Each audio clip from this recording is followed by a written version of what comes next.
আসলে সত্যি কি বলতো, জীবনে খারাপ সময়টাও না অনেক গুরুত্বপূর্ণ। খারাপ সময়টা আমাদের জীবনের সব থেকে বড় শিক্ষাটা দিয়ে যায়। যেভাবে রাতের অন্ধকার না পেরোলে সকালের সূর্যের মিথ্যে ঝলমলে আলো দেখা যায় না, তেমনি খারাপ সময় না থাকলে জীবনে ভালো সময়টার গুরুত্ব বোঝা যায় না। আর জীবনে খারাপ সময় আসেই এই কারণে, যাতে আমরা অনেক কিছু শিখতে পারি, জীবনে নিজেকে আরো শক্ত সামর্থ্য বানাতে পারি।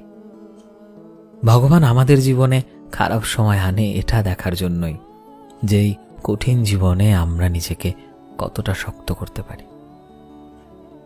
আসলে জীবনটা খুব একটা সহজ নয়, তাই ভগবান এই খারাপটা তৈরি করে আমাদের ভালো সময়ের জন্য। এই খারাপ সময়টা তোমাকে মানুষ চিনতে শেখাবে, আর শেখাবে কিভাবে জীবনে কঠিন সময়েও ভেঙে না পড়ে বরং শক্ত হতে হয়, হাসতে হাসতে ভালো সময় তৈরি করতে হয়। বুঝলে?